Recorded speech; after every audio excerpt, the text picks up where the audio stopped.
Hello, everybody. Welcome back to the Ian Beckles Show. I hope everybody's having a wonderful week.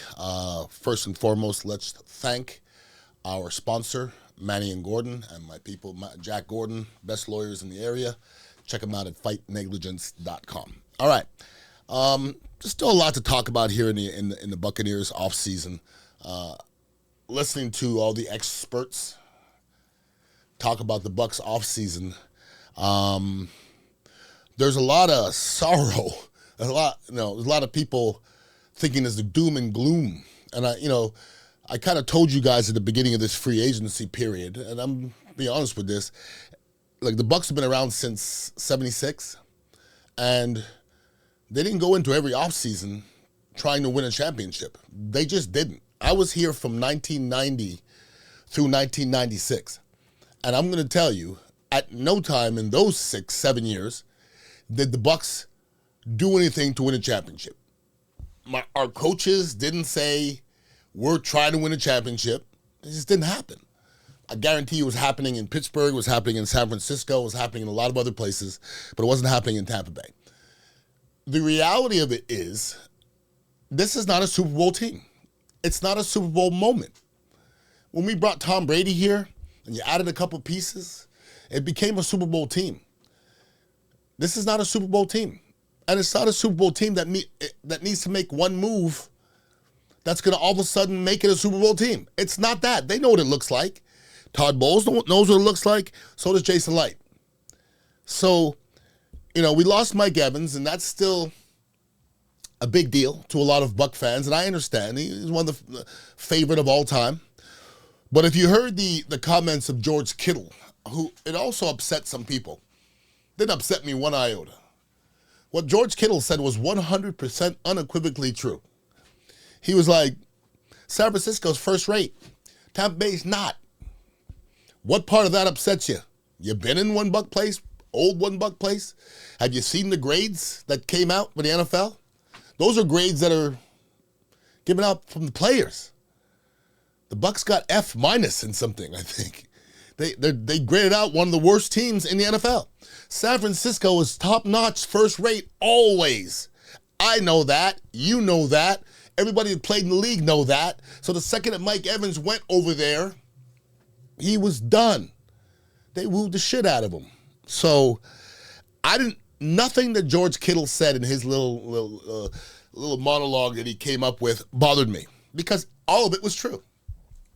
So, Mike Evans, that era's done. I think the Bucs are at a moment where we'll be better without Mike Evans. It doesn't mean I don't love Mike Evans. When Derek Brooks left, it was time for Derek Brooks to go. When Warren Sapp left, it was time for him to go. When Vinny Testaverde left, it was time for him to go. And we could keep going. It's time for Mike Evans to go explore something else. Mike Evans dying at his last year here in Tampa on an average team is not what he wants to do. And I get it. All right? Now, here on the Ian Beckles Show, one thing you're never going to hear me do or attempt is a mock draft. Nobody in media hates a mock draft more than me. Nobody's ever close. Nobody knows anything. If there's any trades going to happen, GMs are certainly not going to tell you. They're not going to tell anybody else. So any inside information you get before the draft is bullshit. I'm just telling you, it's bullshit.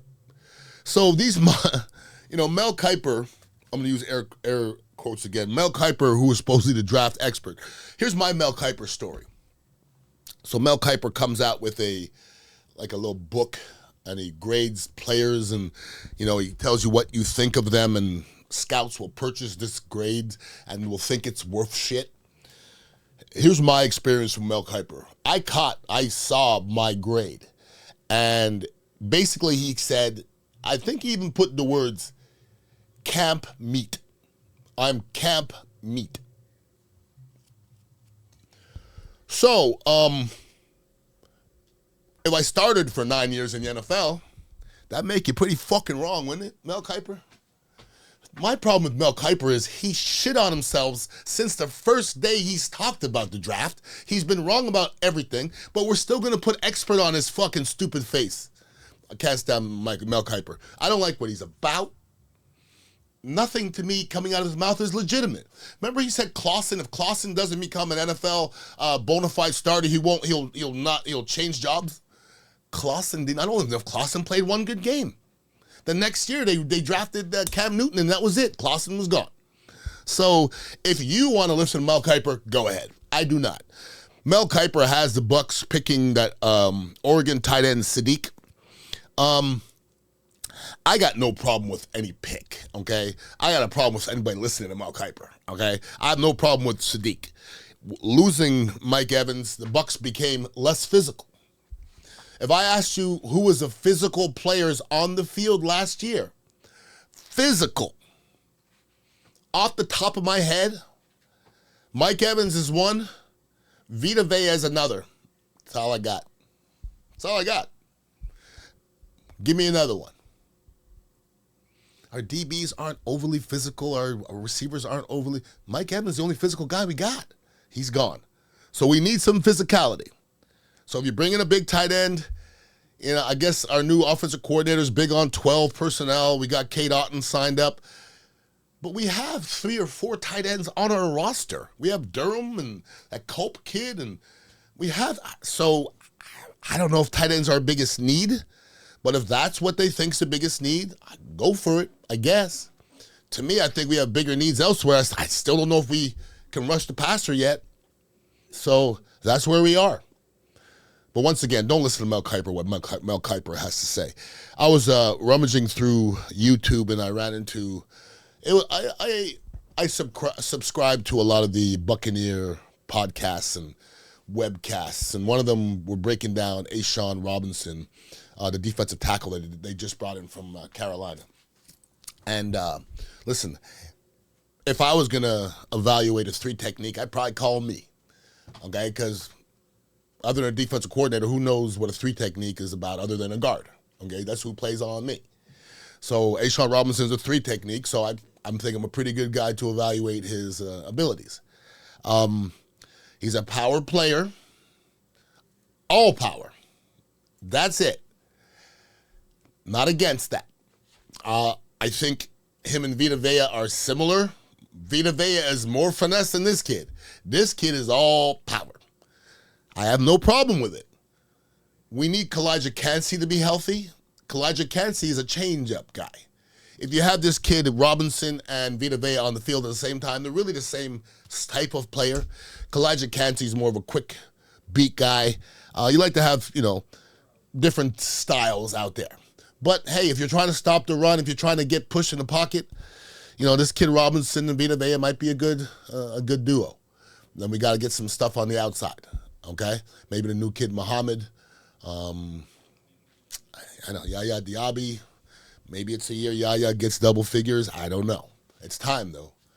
Yeah, maybe it's Yaya's year. It's effort ain't the thing. Yaya is just not, he's just a step late for me. He just seems a step late all the damn time, unfortunately. So we'll see about Ashawn Robinson and how he fits in. I like what I saw film-wise, though. I liked what I saw. On the drive over here, I was just listening to, I think we had a 620 on 95.7. And they were talking about Seattle just signed that Smith and Jigba kid for $42 million a year. Whoa, what the hell happened? Receivers are getting $42 million a year? Listen, first of all, good. I like players getting money. What happened? Like, who was the last high-paid receiver? I thought 20 was as high as it got. He got $42 million. Wait till they mess around now. Watch this now. In 5 years from now, there's going to be a quarterback that's going to be close to $100 million. It's going to be close. He's going to be close. We're already close to 50. 5 years from now, if one guy surfaces as the guy like a Patrick Mahomes at that time, and he asks for $100 million, you got to give it to him. You got to give it to him. Boy, it's crazy. Sports is crazy. In 1990, which is not that long ago, it doesn't seem that long ago, 36 years ago, it's a little bit of time, but in 1990, we had one player making $1 million. It was Vinny Testaverde, and was just making $1 million. That's not that long ago. But good for these players. At least they're making their money, and I'm all happy for them making their money. To end this up on a sad note, a brother of mine, Brad Culpepper, who I played with, lost his son last week, Rex Culpepper, who I watched grow up. I watch all of Brad's kids grow up. I texted Brad, and I just said, hey, if you need somebody to cry, a shoulder to cry on, I'm here. I couldn't imagine what he's going through. I'm not going to say I feel sorry. I mean, that words are silly at that time when you lose your kid at 20-something years old. His kids are all about my kids' age. They grew up together.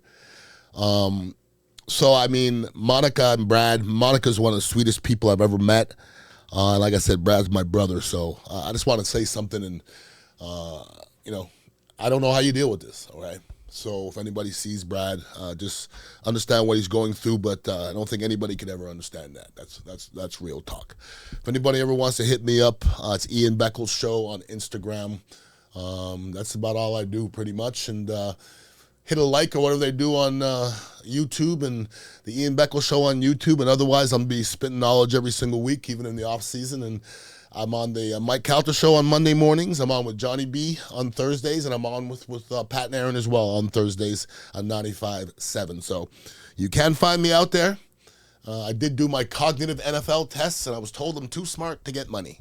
I don't remember shit anymore, but I'm too smart to get money. So here I am, trying to make a couple dollars, and like every old schmo. It's the way the world works. Everybody have a great week, and please stay out of trouble. Call Manny and Gordon or visit us at fightnegligence.com.